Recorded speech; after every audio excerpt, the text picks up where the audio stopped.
Alright guys, kind of a quick intro here. So, got a new Chevy 2500. Pretty much what I did is when I bought it, it was a custom edition or custom package, and it was just kind of simple. So what I went ahead and did is I threw on some LED lights and went ahead and put the fog lights in. Pretty much I'll let you know that the fog lights are not fun. They're not impossible, but they're just not as fun as you would find on the 1500s. There's a lot more that you're working with down there.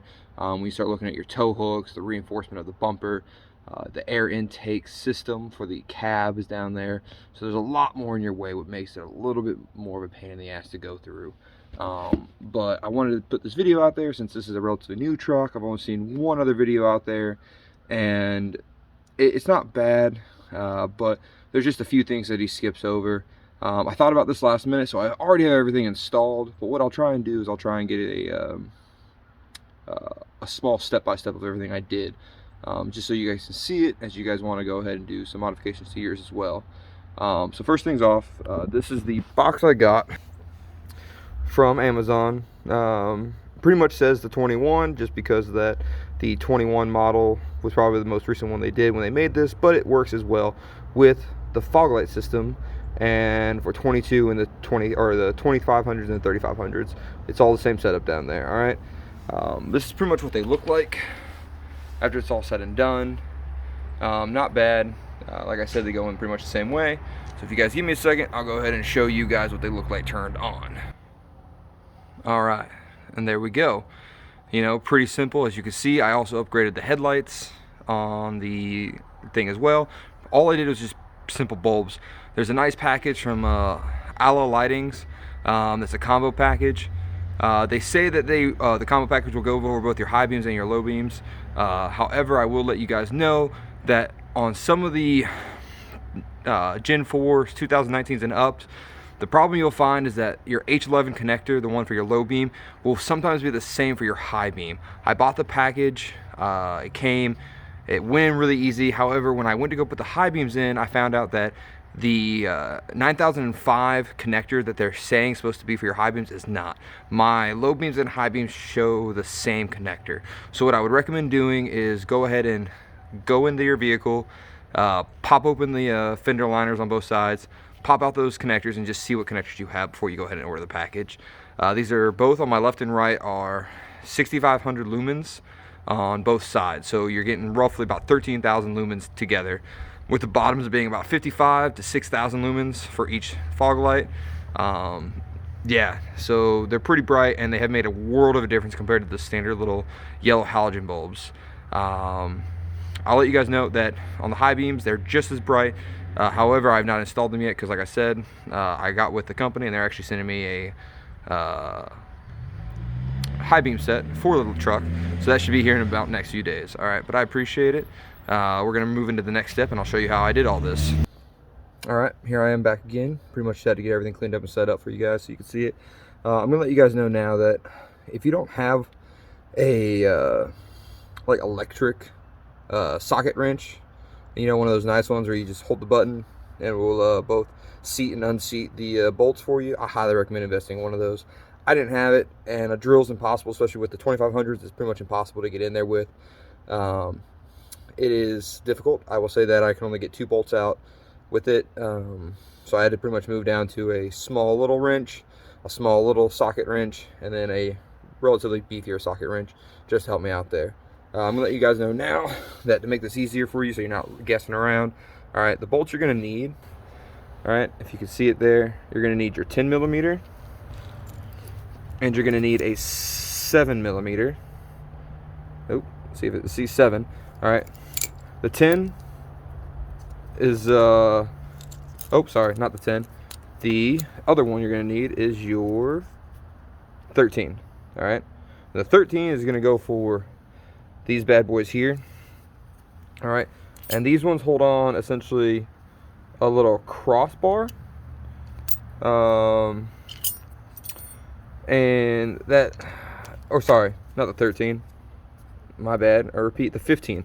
All right, and the 15, these little bolts hold on to the, give me 1 second, I'll show you. Also, good handy, have a nice little light with you. Sorry, there we go, under the truck now. Pretty much to show you that it's for these bolts here, all right, which hold over this crossbar, which is connected to the bottom side of this. All right, you're gonna want to go ahead and relieve that and get that out of the way. All right, they're pretty simple.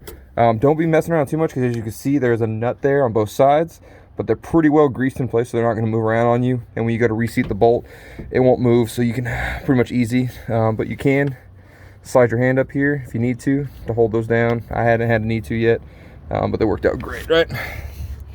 But you're going to need to remove that. And let me move over to this side real quick so I can show you guys. All right. You see this other little bar right here with the lights on? All right, once you remove that bad boy, that's what it looks like bolted in, right? You're gonna have that in the way, all right? And it's a pretty simple, that's where you're gonna get your little 7mm bolt, right? And you can loosen up that one, because they literally just kind of like pop up and you can rotate it up. And then you're gonna come under here on this side, and you're going to relieve the one that is directly underneath it on the bumper, right? Pretty much pop that off out of place, just so you can get access to your lights. All right, moving back over here real quick. See if you can guys see this best way, right? You only have 3 of those 7mm bolts, right? One there, and you have one tucked behind this metal bracket, right? You pretty much can't get that metal bracket off because it is welded to the rest of the frame. So once you actually go to get the plastic portion out of that, that's where that little tiny wrench comes into play. Give me a second, I'll show it to you. All right, this little guy, little 7mm, tiny little wrench. All right, and it's a painstaking process to just constantly get in there and rotate that thing out. That's why I said I highly recommend going in and getting the electric one. You don't have a lot of space in there, so you're gonna have to get a pretty shallow 7mm ratchet bolt. I'm sorry, I don't know the name of it, but yeah, to essentially clip onto that thing so you can slide it in there. But if you don't have one, then like I said, it's a painstaking process of having to do everything by hand, essentially just slowly working it out. All right, so once you get all those out, literally they just pop in and play.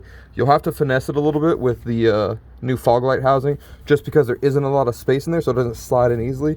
So you kind of have to angle it up and then rotate it into place and pop it in once you get there. And then that's all you do for that piece. All right, we'll move on to the engine bay section, and I'll show you what I did up there.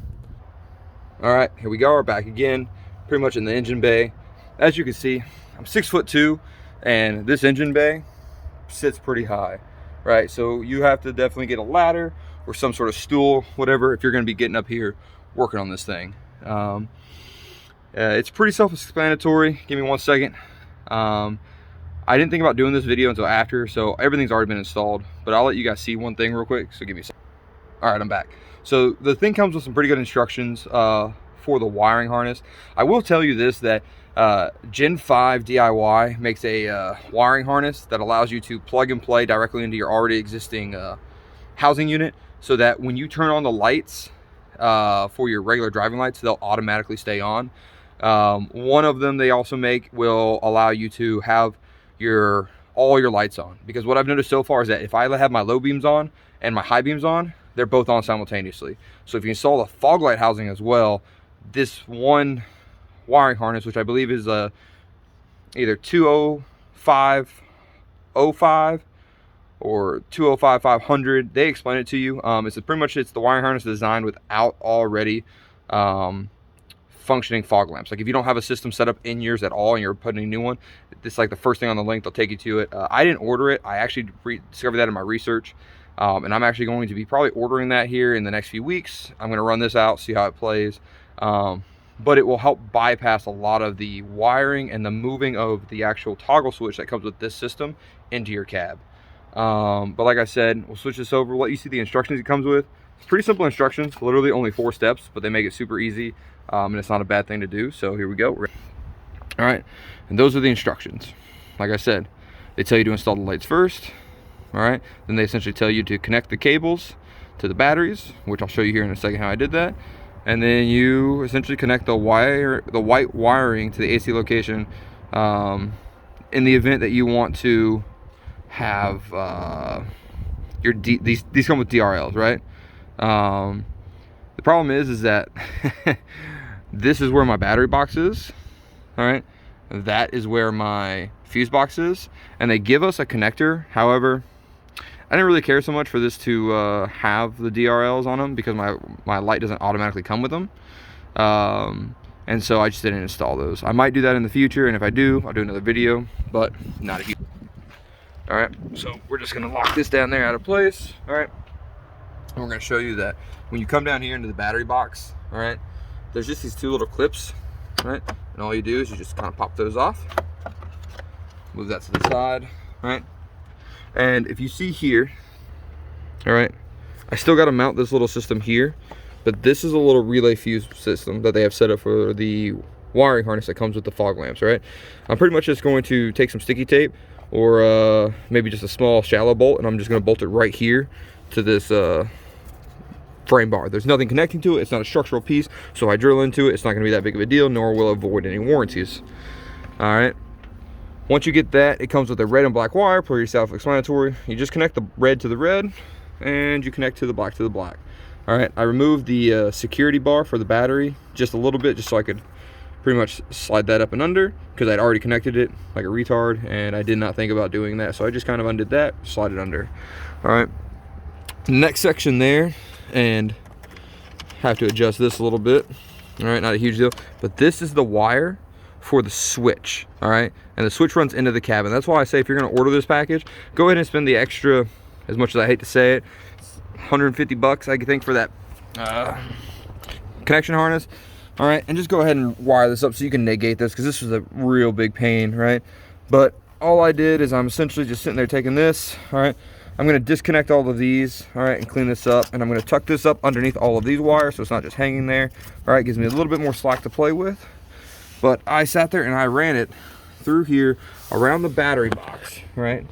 And if you can see that, I had to move these 4 little clips, all right, right here, all right?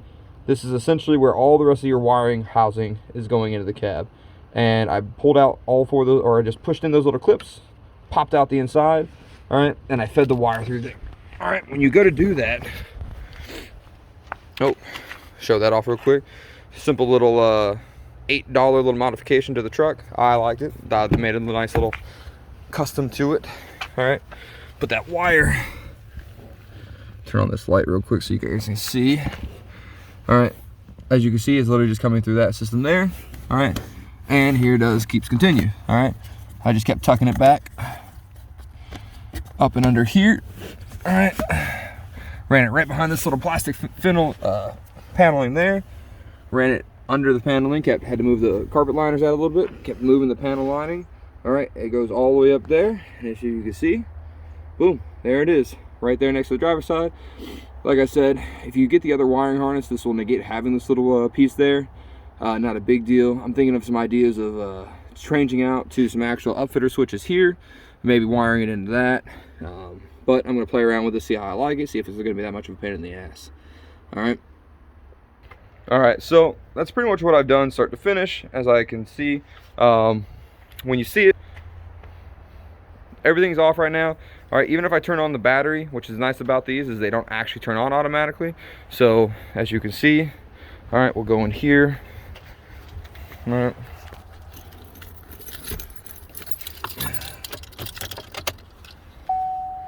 All right, we'll turn the lights on real quick. Yep. See, so regular headlights come on, you know, not a big deal. They're all nice and pretty, shiny, nice and white, and the fog lights are off. All right, then you come down here, like I said, just give it a quick little press. You'll see the green light comes on, let you know that they are engaged. And then,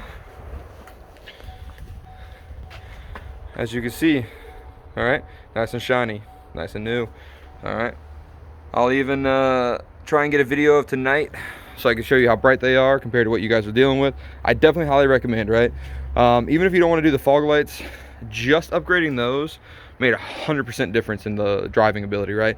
I had so much more visibility and so much more clearance of the road when I was actually driving. We just got a lot of snow up where I was at, and I realized that these were too bright for driving with the snow. So that's why I went ahead and installed these.